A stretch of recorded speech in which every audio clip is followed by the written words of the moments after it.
Attorney, pag-usapan natin, no? So, ano ba yung mga common triggers or mga reasons kung bakit yung isang company na-audit? Actually, marami eh. Yan, malas ka na.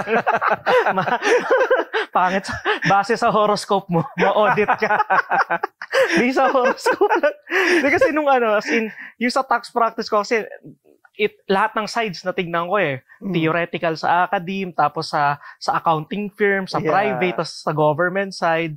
So, nung wala pa ako sa government, akala ko talaga swertihan, maalas lang. Yung pagdating mo sa fortune cookie, ma-audit ka. Okay, Happy Chinese New Year, lapit na, di ba?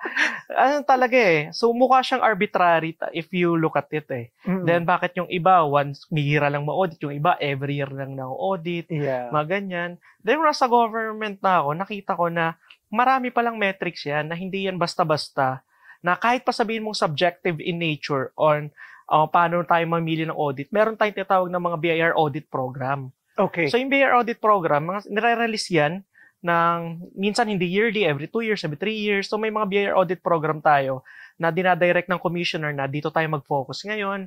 Ito yung mga mandatory audit, ito yung priority audit. Kasi kunyari, mandatory audit, pag nag-close ka ng business, tapos may sales ka, may natira ka pa asset, mandatory audit yun. Okay. Tapos, meron din tayo dyan ng mga industry audit. So kapag sinabi ng commissioner or ng DOF na i-prioritize natin ito yung mga audit, so bakit nga ba may mga ganong industry audit? Most likely, kasi sila yung lumalago. Greatest example dyan ngayon, online sellers. Yeah. Diba recently nag-release sila ng ng mga sobrang higpit na mga withholding tax requirements sa mga online sellers. Yun yung industry-based na approach minsan ng DOF. Kasi ang BIR operating under DOF eh. So, minsan, it's either from the DOF, from the BIR, tapos yun, yung online sellers, mga ganyan. Tapos may time na influencers, mga ganyan. Kasi when we say tax audit, hindi lang siya basta letter of authority eh. Minsan, enforcement activity. So, for example, sa online sellers, so, ang ginawa, sa BIR pa ako, ginagawa namin doon, nagle-letter kami sa mga DTI registered but not BIR registered. Okay. Hindi pa audit yon, but more of industry approach of compliance. So, we're asking them nicely to comply na, uy, DTI registered ka ba? Pero bakit wala kang BIR registration? So, kapag mga ganun, ginawa namin, nagle-letter kami, mga ganyan. Sabi, register na kayo para maiwasan nyo yung penalty, mga ganyan. Tapos, bukod doon, yung mga influencers din, nasama doon. So, nung nag-rise yung pandemic, di ba, maraming yumaman na influencer. Nag-letter din ng BIR. So, hindi laging audit approach ang BIR eh. Okay. Ang general term dyan is enforcement. Okay. So, the BIR is tasked for the enforcement of tax laws.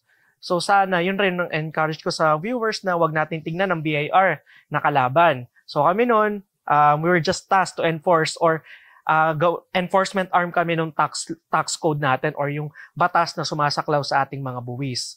So, hindi laging audit ang ginagawa namin. Actually, most of the time, parang 30% lang yung audit, 70% super admin work. Siguro isa yung sa reason kaya ako nag-resign.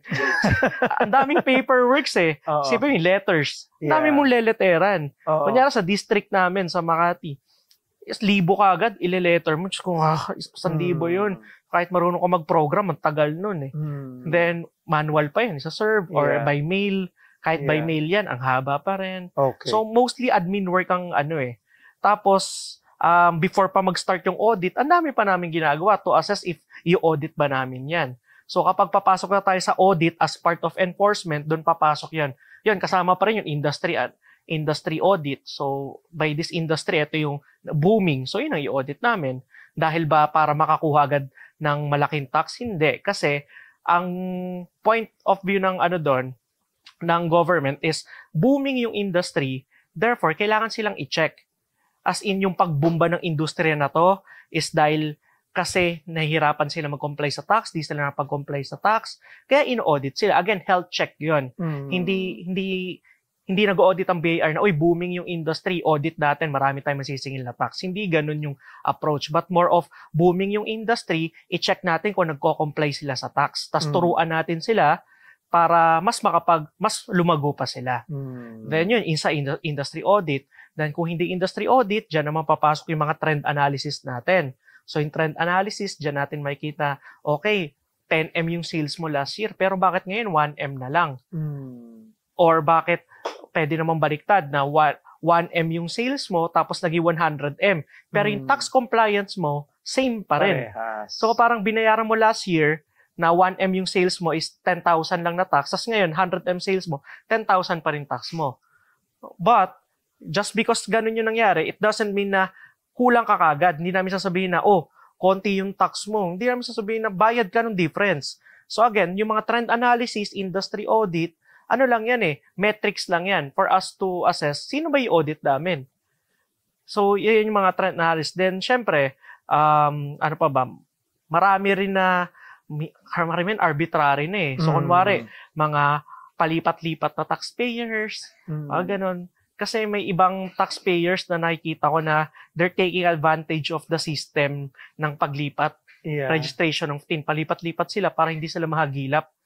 Ganun. So, napansin ng BIR yun, ino-audit yung iba. Lalo na pag malalaking sales na palipat-lipat. But it doesn't make sense. Kasi ang hirap maglipat, di ba? Bahay nga lang, hirap na maglipat. Kumpanya pa. Di ba? Ito nga, upuan na to. Paano malilipat to? Lilipat ka So, yun yung mga basis. And yung isang masayang basis na hindi ko pa nasasabi kahit dun sa training is yung tax mapping. So, yung tax mapping kasi, ito yung nakikita nyo sa mall ng mga sticker. Tax map. Basis din namin ng audit yun Kasi kung nagta-tax mapping kami, tas nakita namin, grabe, ang laki nito Tas pag-check namin sa system, ang laki pala ng sales na to. Tas hindi siya na-audit. So yun, pwede yun, binabase namin yun. So sa tax mapping, ang dami makikita. Kunyari, itong kumpanya to, nag-tax mapping kami. Tax mapping, personal visit yan Punta kami doon, tapos check namin lahat ng compliance sila. May resibo, may everything, meron ba?